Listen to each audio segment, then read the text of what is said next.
যেখানে 2026 সালটা হওয়ার কথা ছিল পিসি মার্কেট বা পিসি রিলেটেড যত কম্পোনেন্ট আছে তাদের জন্য একটা ভালো বছর, কিন্তু 2026 সাল হয়ে গেছে পিসি কেনার জন্য একটা নাইটমেয়ার। কারণ 2025 সালের শেষের দিকে এসে মেমোরি চিপের প্রাইস এতটাই বেড়েছে যে এখন পিসি রিলেটেড যত কম্পোনেন্ট আছে সবগুলোর প্রাইসই ওইটার কারণে বাড়তেছে। বলতে পারেন এর একটা বাটারফ্লাই ইফেক্টের মতন কাজ করতেছে। এই প্রাইস এতটাই বাড়ছে যে এখন এসএসডি আর র্যাম কনজিউমারদের হাতের নাগালের বাইরে চলে গেছে। একটা র্যাম কিনতে গেলে এখন কিডনির চিন্তা করতে হয়। র্যামের বাজারে হাত দিলেই লাগছে হাতে ছ্যাঁকা এবং পকেটে লাগছে ব্যথা। এই সিচুয়েশনে আপনি যদি একটা পোর্টেবল বা এক্সট্রা এসএসডি কিনতে চান সেটা নিহাই একটা বিলাসিতা বলা চলে। এমনিতে আগে থেকেও পোর্টেবল এসএসডি গুলোর প্রাইস অনেকটাই বেশি ছিল, এন্ড এখন যেহেতু সবগুলোর প্রাইসই বাড়ছে তো পোর্টেবল এসএসডি প্রাইস আরো 3 ডাবল হয়ে গেছে, এরকম সিচুয়েশন। তো এই প্রাইস বাড়ার আগে আমাদের একটা প্ল্যান ছিল যে আমরা একটা পোর্টেবল এসএসডি ভার্সেস এনক্লোজারের সাথে একটা জেন 3 এসএসডির একটা ব্যাটেল টাইপ বা একটা কম্পারিজন ভিডিও করব, সেগুলোর একটা ওভারভিউ টাইপ ভিডিও তৈরি করব। আমি আছি আপনাদের সাথে শাহাদ মাহমুদ, আর আপনারা দেখতেছেন পিসি বিল্ডার বাংলাদেশ।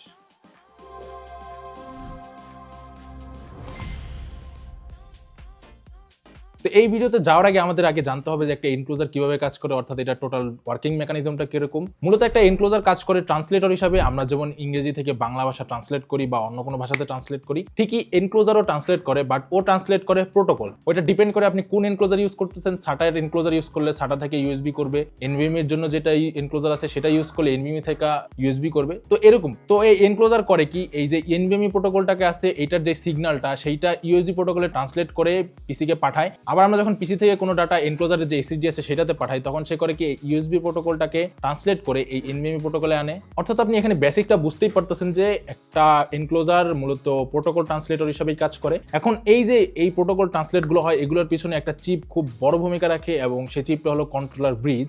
এইটার যে স্টেবিলিটি বা এনক্লোজারের ডাটা ট্রান্সফারের যে স্টেবিলিটি পুরোটার 90% ডিপেন্ড করে কন্ট্রোলার ব্রিজের উপরে। কন্ট্রোলার ব্রিজ যত ভালো হবে আপনার ডাটা ট্রান্সফার তত ভালো হবে। তো এখন আসি যে আমাদের আজকের ভিডিওতে কোন কোন এনক্লোজার গুলো ইউজ করতেছি। এই ভিডিওর জন্য আমরা 3টা এনক্লোজার ইউজ করছি। একটা হলো ওসিপিসি, অস্কো এন্ড ইউগ্রিনের। এগুলো আমাদের স্টুডিওতে রেগুলার ইউজ হয়, এন্ড এগুলোর প্রাইস বলতে গেলে বাজারে এগুলো 1800 থেকে 2000 টাকার মধ্যে আপনি পাবেন। প্রাইস এগুলোর মধ্যেই আপ ডাউন করতে থাকে। এন্ড এই সবগুলোর সাথে একটা মিডল গ্রাউন্ড হিসাবে আমরা একটা এসএসডি ইউজ করছি, সেটা হলো ওসিপিসি MFL 300। এটা হলো একটা 1 TB এসএসডি, এন্ড এটার সিকোয়েন্সিয়াল রিড স্পিড হলো 3300 মেগাবাইট/সেকেন্ড এবং সিকোয়েন্সিয়াল রাইট স্পিড হলো 3000 মেগাবাইট/সেকেন্ড। সবগুলোতে সেম এসএসডি ইউজ করার কারণটাই হলো যাতে কোনো বটলনেক বা কোনো ওভারহেড সিচুয়েশন না থাকে, সেম পারফরমেন্স যাতে আমরা বের করে আনতে পারি। এন্ড যেহেতু এসএসডির প্রাইস অনেকটাই আনস্টেবল, আমরা প্রপারলি বলতেও পারতেছি না যে এই এনক্লোজার সহ এসএসডির কস্ট আমাদের কত পড়তেছে। বাই ফার নাও আমরা যখন ভিডিওটা করতেছি এখন এসএসডিটার প্রাইস 14000 থেকে 15000 এর মধ্যে চলতেছে। তো ধরে নিতে পারেন যে 17000 টাকা পড়তেছে প্রত্যেকটা এনক্লোজার সহ এসএসডির প্রাইস ইন টোটাল। এবার আসি আমরা এটার পারফরমেন্স টেস্টের দিকে। তো আমরা এটাকে 3 ধরনের টেস্ট দিয়ে রান করছি। প্রথমে এটাকে ক্রিস্টাল ডিস্ক মার্ক 8 দিয়ে টেস্ট করছি, যেটা সিনথেটিক বেঞ্চমার্কের আন্ডারে পড়ে।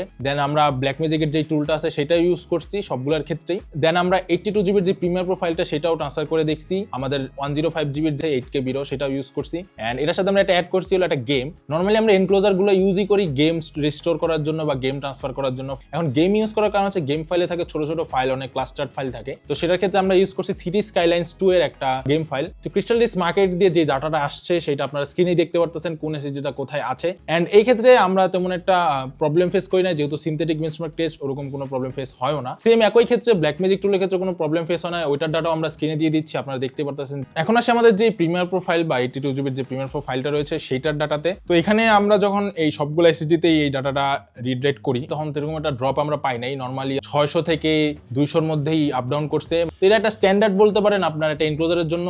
কিছু কিছু ক্ষেত্রে আপনি যদি সিঙ্গেল ফাইল হয়, ঠিক যখনই আমরা 105 জিবির ফাইলটা রিড রাইট করি সেই ক্ষেত্রে আমরা দেখতে পারতেছি, আপনারা স্ক্রিনেও দেখতে পারতেছেন যে এখানে 900 কিছু কিছু ক্ষেত্রে পিক করছে। তো এই সিঙ্গেল ফাইলগুলোতে 1 Gbps ওরকম পিক করে, বাট যখন আপনি ক্লাস্টার্ড ফাইলগুলো ইউজ করবেন তখন এই 500, 550 বা 600-700 আন্ডারেই থাকে। এন্ড যখন ডাউন খায় তখন 200-100 নিচে আসে। কিন্তু কিছু কিছু জায়গায় যেমন আমি যদি অস্কোর ক্ষেত্রে দেখি তখন এই 105 জিবির ফাইলটাও ট্রান্সফার করতেও বারবার ড্রপ খাচ্ছিল স্পিড, এন্ড শেষের দিকে এসে প্রায় অনেকটাই ড্রপ খায়। তো এইটা বলতে পারেন যে আমার যেই পার্সোনাল টেস্টের সময় দেখা, অনেকগুলো টেস্ট রান করার সময় দেখছি যে অস্কোরটাই মোটামুটি ড্রপ খাচ্ছিল, যেহেতু এটার সাথে কোনো থার্মাল প্যাড আসে নাই। ওইদিকে ইউগ্রিন এন্ড ওসিপিসির সাথে একটা থার্মাল প্যাড এক্সট্রা দেয়, যেটা আসলেই দরকার, যেহেতু মাদারবোর্ডে নরমালি হিটসিঙ্কের এর আন্ডারেই থাকে। এমনি তো যদি কেসে থাকে তখন কেসের ফ্যানের বাতাস ওটা এয়ার ফ্লোটা ওটার যেই আপনার টেম্পারেচারটা কন্ট্রোল করে, বাট যেহেতু আপনি উইদাউট কোনো হিটসিং ইউজ করতেছেন তো এখানে একটা থার্মাল প্যাড দেওয়া অনেকটা জরুরি ছিল এসএসডিটার টেম্পারেচার কন্ট্রোলের জন্য। এটা অস্কোর ক্ষেত্রে একটা ডাউনগ্রেড এন্ড এর কারণেই আমার মনে হয় যে বারবার ড্রপ করতেছিল। এন্ড আমরা যখন এই সিটি স্কাইলাইন্স গেমের গেম ফাইলটা যখন ট্রান্সফার করতেছিলাম এটা ডাটা আপনারা স্ক্রিনে দেখতেছেন, এটার ক্ষেত্রে মোটামুটি সবগুলো এনক্লোজারই ড্রপ করছে। তো বলতেই পারেন যে যখন অনেক বেশি ছোট ছোট ক্লাস্টার্ড ফাইল থাকে তখন এগুলো অবশ্যই ড্রপ করে। এখন একটা গেম যখন আপনি এনভিএমই স্লটে লাগিয়ে ট্রান্সফার করেন ওরকম একটা ড্রপ করে না, এক নিমিষে ট্রান্সফার হয়ে যায়, বাট এই ক্ষেত্রে খুব বেশি ড্রপ করছে। এন্ড এগুলো ট্রান্সফার টাইমগুলোও ছিল ওরকমই আপনার 2 মিনিট 3 মিনিট, গেমের ক্ষেত্রে বাইরে ওগুলো 3 মিনিট হয়েছে, যখন আমরা সিঙ্গেল ফাইল দিচ্ছিলাম তখন 1.5 মিনিট 1 মিনিট 50 সেকেন্ড এরকমই ছিল, আর যখন প্রিমিয়ার প্রো ফাইলটা ছিল তখন ওইটা ওই 2 মিনিট 2.5 মিনিটের আন্ডারেই ছিল। তো সবগুলোর সাথেই চেষ্টা করছে type C to type C cable দেওয়ার, কিন্তু এখানে যদি অস্কোর ক্ষেত্রে তাকায় ওরা একটা প্লাস পয়েন্ট দিছে যেখানে ওরা একটা এক্সটেন্ডার দিছে, আপনি টাইপ সি টু টাইপ এ তে নিতে পারবেন। তো এখানে একটা ডাউনগ্রেডও আছে, যখন আপনি এইটা ইউজ করেন স্পিড কিছুটা আপনার ডাউনগ্রেড করে, অর্থাৎ এখানে একটা ত্রুটি আছে, যান্ত্রিক ত্রুটি বলতে পারেন, বাট যখন আপনি টাইপ সিটা ইউজ করবেন তখন স্পিড অনেক ভালো থাকে। এন্ড এইটা হয়তো দিছে তাদের জন্য যাদের মাদারবোর্ডে টাইপ সি পোর্ট নাই, তো আমি এখানে একটা প্লাস পয়েন্ট দিতে পারি অস্কোকে। আর ইউগ্রিনের ক্ষেত্রে ওরা দুইটা কেবল দেয়, type C to type C একটা and type C to type A একটা, তো ওইটা আরো বেশি প্লাস পয়েন্ট কারণ এখানে আপনি দুইটা কেবলের অপশন পাচ্ছেন। আর ওসিপিসির সাথে ওরা মাত্র একটা কেবলই দেয় যেটা হলো type C to type C. And আমাদের এই ইউনিটের ক্ষেত্রে এই কেবলটাতে একটু প্রবলেম দেখা দিছে, মাঝে মাঝে এটা ডিসকানেক্টেড হয়ে যেত, অনেক সময় প্যারা খাইতো। তো এইটার কারণে অনেক সময় চলতি ফাইল ট্রান্সফারের মাঝখানে প্যারা খাইছি, স্টপ হয়ে গেছে। এন্ড বাকি সব দিক থেকে ওসিপিসিও মোটামুটি ব্যালেন্স অবস্থায় আছে, শুধু কেবলটা যদি ওরা একটু আপগ্রেড করে দেন এভরিথিং ইজ ওকে। এখন যদি আমার পার্সোনাল ওপিনিয়ন দেই সব দিক থেকে যদি ব্যালেন্স কোনো এনক্লোজার থাকে সেটা হলো সর্বপ্রথম হলো ইউগ্রিনেট যেটা, সেটা কারণ ইউগ্রিনেটটা আমাদের স্টুডিওতে সবচেয়ে বেশি ইউজ করা হয়েছে এন্ড এটা সবসময় স্টেবলি পারফরমেন্স দেওয়া হয়েছে। এন্ড যদি আমি সেকেন্ড অপশনে রাখি সেটা হবে ওসিপিসির যেটা রয়েছে সেইটা, ওর একটা ব্যালেন্স পারফরমেন্স থাকে, ও সহজে ড্রপ করে না, বাট অস্কোর ক্ষেত্রে মোটামুটি স্পিড ড্রপ হয়, অনেকবার আটকে যায়, জিরোতে চলে আসে। এন্ড ইউগ্রিনের ক্ষেত্রে ও একটু সুপিরিয়র পর্যায়ে রয়েছে, মানে একদম এগুলো সবগুলোর থেকে বেটার।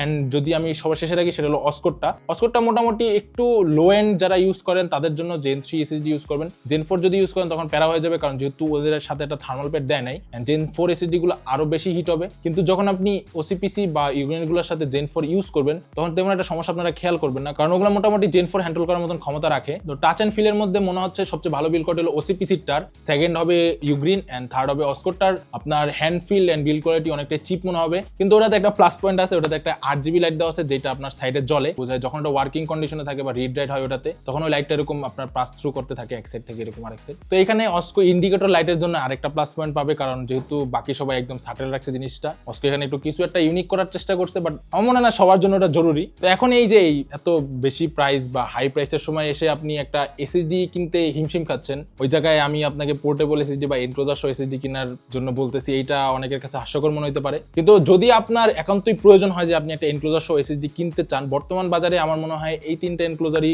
খুব স্টেবলি পারফরমেন্স দিয়ে আসতেছে। হ্যাঁ, এগুলো থেকে হাই এন্ড এনক্লোজার আছে, বাট যেহেতু আপনি কনজিউমার লেভেলে এখন কম প্রাইসে কিনতে যাচ্ছেন তো এগুলোর বিকল্প আমার মনে হয় না খুব আছে। ওরিকোর মেবি দুই একটা আছে, ওগুলো অতটা ফেমাস না বা ওগুলো অতটা ইউজ হয় না, বাট অস্কো ওসিপিসি এন্ড এই ইউগ্রিনের গুলোই মোটামুটি ইউজ হয় সব জায়গায়, এন্ড এগুলোর পারফরমেন্সও মোটামুটি ভালো। এন্ড এগুলোর অল্টারনেটিভ হিসেবে আপনারা এরকম একটা পোর্টেবল এসএসডি নিতে পারেন, এই স্যান্ডিস্কটার মতন 1TB একটা ভার্সন আছে, ওটার প্রাইসও এই নর্মালি আপনি এনক্লোজার সহ এসএসডি নেওয়ার থেকে বেশি পড়বে, এখন যেহেতু প্রাইস আরো বাড়ছে আরো বেশি পড়বে। এগুলো সবগুলোর সাথে খুব ফ্রিলি কাজ করতে পারে, বাট যখন আপনি একটা এনক্লোজার সহ এসএসডি ইউজ করবেন ওটার সমস্যা হয় মাঝে মাঝে আপনার যেই ফরম্যাট বা ওটার জন্য ওটা পিসি থেকে খুলে যখন ফোনে লাগাতে যাবেন তখন হয়তো বলবে যে এটাকে ফরম্যাট দিতে বলবে, কারণ মেমোরি টাইপ সেম না, কারণ পিসিতে NTFS ইউজ করা হয়, ফোনে এক্সপার্ট ইউজ করা হয়, তো ওইভাবে অনেক সময় প্যারা হয়ে যায়। এখন বিষয় হলো আপনার এই প্রাইসে এসে আপনি কোনটা নেবেন সেটা আপনার উপর ডিসিশন রাখলাম, কারণ এগুলোর পারফরমেন্স প্রাইস সেম। এখন আপনার বাজেট অনুযায়ী যেটা আপনার পকেটে আসে সেইটাই পকেটে ভরে ফেলেন, বাকিটা যখন দাম অনেক বেশি কেউ কিনবে না।